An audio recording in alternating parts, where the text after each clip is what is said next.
Hi everyone. Today we're going to look at these remedies in detail as well as discover some of the ways that your homeopath will find your constitutional remedy. First we're going to look at Aconite, Gelcemium and Ignatia, all very different plant remedies. But before we do that, I want to give you a brief reminder about acute prescribing. Even though we are prescribing acutely, that's for a recent problem like a headache or an asthma attack, not asthma itself, or an injury, we are still looking to individualise symptoms. So symptoms that existed before and not part of the acute problem, we are ignoring those. So if we're looking to find a remedy for your headache, we're ignoring the fact that you've had heartburn for 15 years, as an example. Consider the location. Where is the pain or problem? Consider what caused the problem if you know. Consider how you feel. How you feel about the problem. Are you angry? Are you tearful? Are you disappointed? Think about what makes you feel better or worse. It could be as simple as a cold compress or being in a room of people making you worse. Think about the symptoms that go together. That's quite helpful, such as a headache and a cough, or vomiting and diarrhea. They're very common ones. And out of the ordinary symptoms are very helpful. We call these SRPs, strange, rare and peculiar symptoms. For example, if you have a cold with a runny nose, that might only narrow your choice down to a couple of hundred remedies. But if you remember in my last video, I talked about when I had an unusual symptom of an eggy taste to my burps. And that helped me to disregard all the normal remedies that had ever helped me before. And I chose arnica, and that helped instantly. So the first remedy I want us to have a look at is aconite. This remedy is especially well known for ailments from shock, but also for illnesses which come on very quickly, especially after being outside in the cold or windy weather. This remedy is sudden and intense. It's a great acute remedy for colds, croup, sore throats, conjunctivitis, and I've put fever in here. Now it's not necessarily the first choice for a fever, but as always, if the rest of it fits, it might be your best choice. So aconite can often prevent a cold developing if it's taken in time, but this remedy always has a very rapid onset, such as a fever which has come on very quickly. So if your cold is coming on very gradually, then it's not the one for you. Another way this remedy is used is if you are really fearful about something, like flying, going to the dentist, performing, practically anything. But if you are fearful, this is not the only remedy to consider. So let's have a look at how to tell if this is the one. Aconite is best for that heart-pounding fear when you're absolutely terrified and you think you might die. So bearing that in mind, it might be a better choice if you're afraid of flying than afraid of getting up and performing in front of an audience, which might make you nervous but not fearful for your life. Let's look at some of the other remedies for fear or anxiety. There's aconite, I think I'm going to die. Then we have Gelcemia. This is a much better choice if you are anxious and trembling. This remedy is dull and flat, very different to the terror of aconite. Maybe your tummy feels a little upset, you keep needing to go to the toilet, you might have chills running up and down your spine. It's especially good for situations like exams or tests or events which just feel like a bit of an ordeal, an impossible ordeal, I'd say. You do need to differentiate Gelcemium from arsenicum, which is a great remedy for anxiety, and we covered that in the last video in great detail. In arsenicum, there's much more restlessness and chilliness as well, and it would probably be needed if you get anxious much more often. For example, if pretty much the only time you felt like this anxious is, say, going to the dentist or sitting an exam, Gelcemium might be a better choice. Whereas if lots of everyday things make you feel this anxious, I think arsenicum is probably worth trying. Then we've got argentum nitricum, or arginate, as it's commonly called. This is great for being fearful of public speaking or sitting an exam. You might feel cornered and paralysed and you want to run away. But the important thing is that physically you will get a wind or diarrhea. And it's that wind or diarrhea, that physical symptom, that knows that you should at least consider this remedy. And lastly, I thought phosphorus was just worth considering because it's very good for anxiety before an operation. Now, one thing that might make you choose phosphorus rather than another common anxiety remedy is that somebody needing phosphorus commonly feels okay when they're with somebody who's continually reassuring them, and that company, that person there will help them feel they can cope. But as soon as they are left alone, their mind will work overtime and the fear will build up again. So let's look at Gelcemium in a bit more detail. Gelcemium is just a great flu remedy. It's not the only flu remedy, of course, that would be nice and simple. But, and likely if you've got something really horrible, like a very bad cold or flu, you'll probably need more than one remedy throughout the illness. But you choose this one when you're in that shivery, trembly stage. Thirstlessness is a big part of this remedy. You will feel dull and flat, totally wiped out. This has a very slow onset. You feel as though you're coming down with something. You feel a heaviness, and then you realise that you really aren't that well. I've often heard people say things like, oh, this couldn't have happened at a worse time. That's quite a typical Gelcemium statement. And while you're needing Gelcemium, you might feel quite a need to keep things under control. And you'll see that on all levels, maybe even controlling your bladder or bowels if you're ill, either not being able to or having a great need to, controlling your environment because of germs because you're ill, or controlling your surroundings because you don't feel you can do that much at the moment. But always think of Gelcemium if somebody's got a bad cold or flu. Now we're going to go on to Ignatia, which of course is known for grief. There are other remedies that help with grief more, but this is probably the most likely one for you, and others are more unusual. And this is how to tell if you need Ignatia.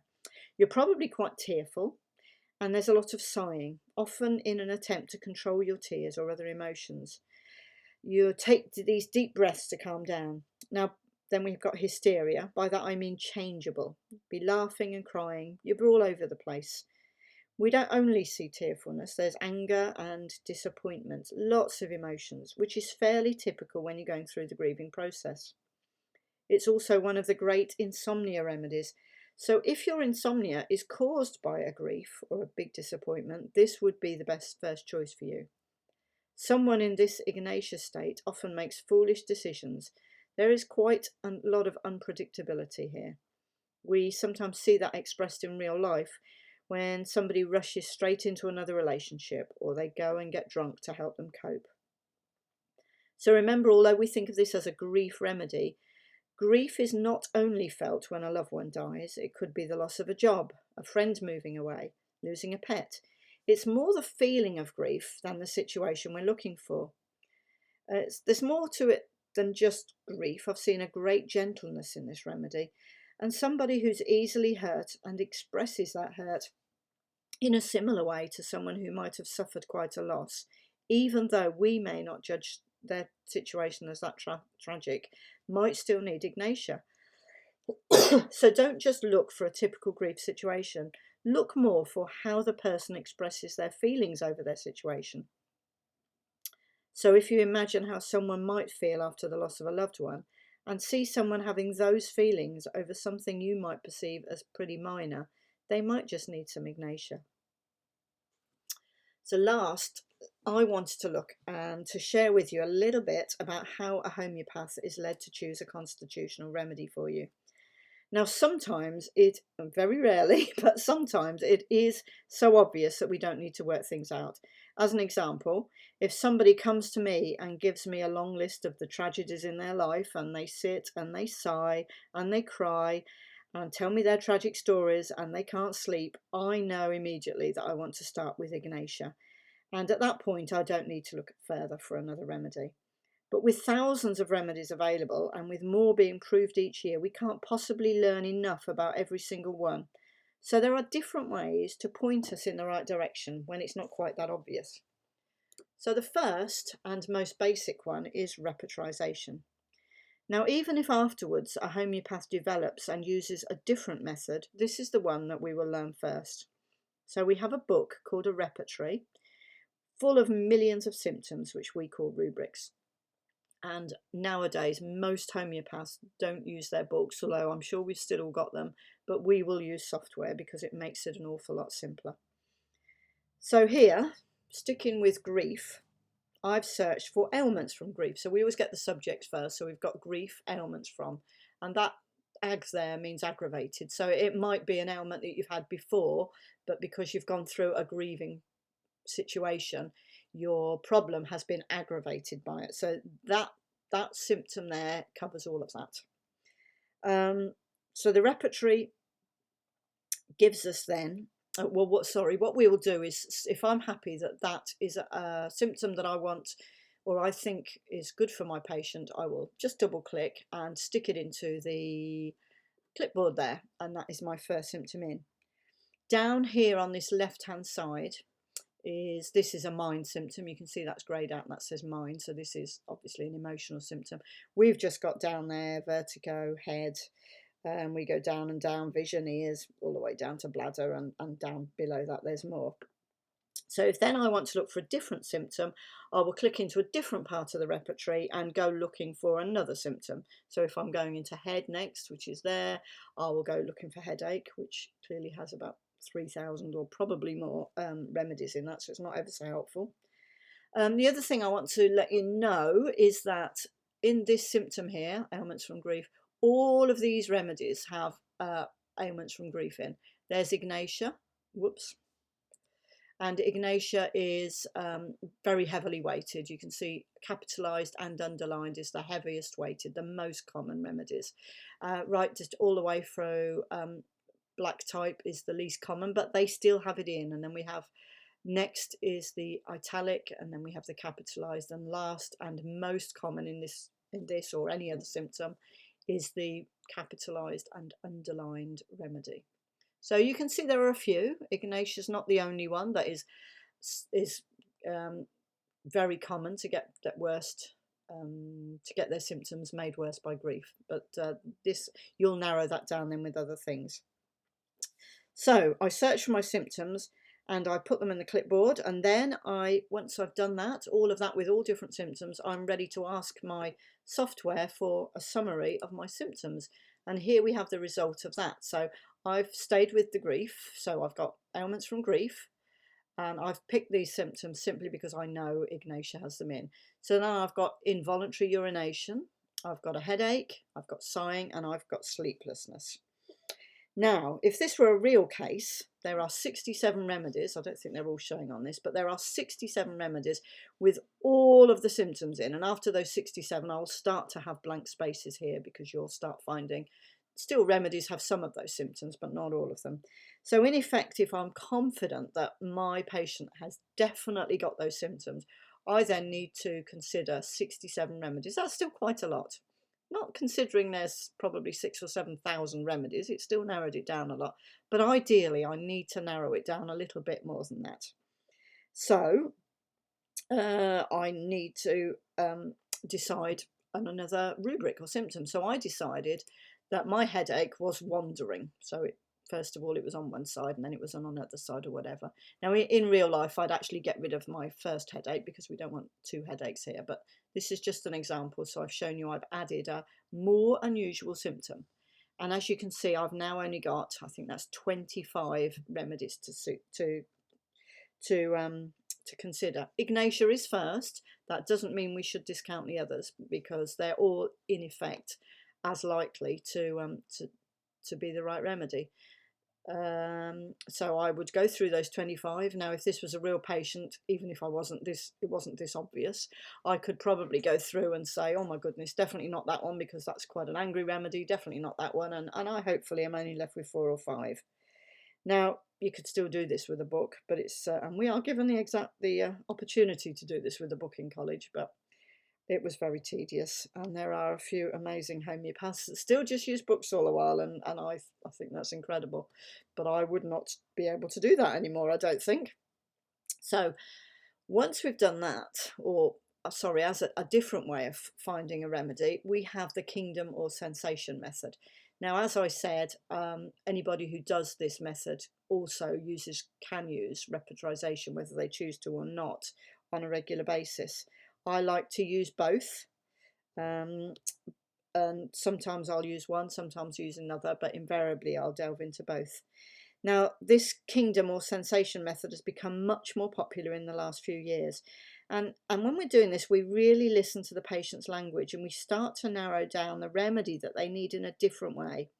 Now, this really is the briefest introduction to let you know that this method exists. And it comes into its own, I think, especially when we're looking for a very unusual remedy, which may not be very well represented in a repertory.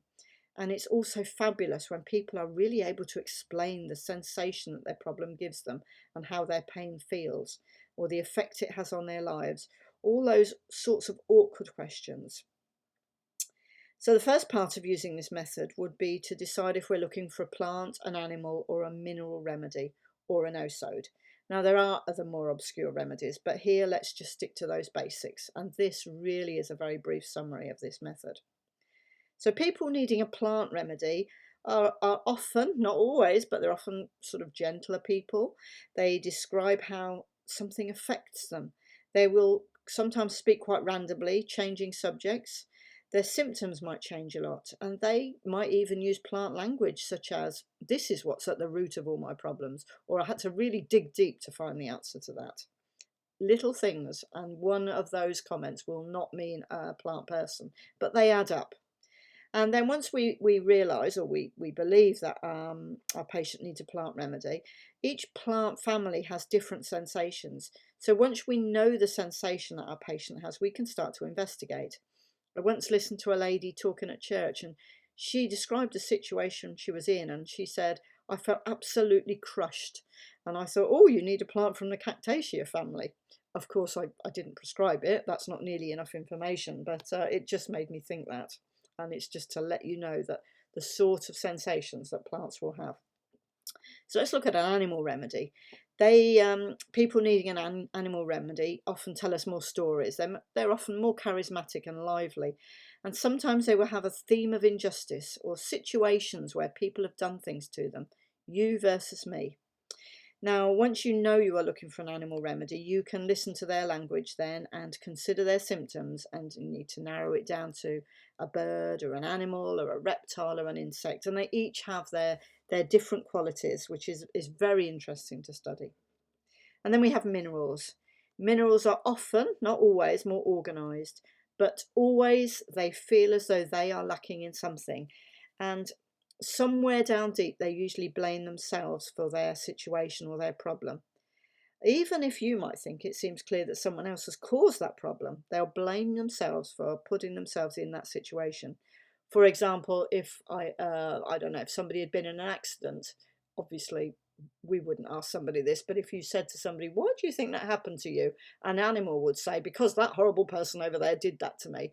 And a mineral might say, "Well, I shouldn't have been in that alley and then it wouldn't have happened to me." It's very subtle, but easy to see once you know what to look for. Now, once you know you're looking for a mineral remedy, there's been amazing work done on the mineral or periodic table, where we can narrow down those remedies into different columns and rows, and that's far too involved to go into here. But it's fascinating and incredibly accurate if you can get that information from your patient.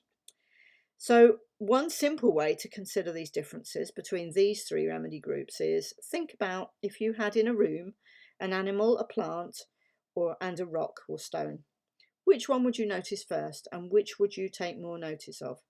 Now, obviously, your own preferences might come into play here, but most of us would immediately notice an animal before the plant or the mineral, and likely, unless you are a crystal collector or something like that, you would notice next the plant, and then finally you'd notice the rock.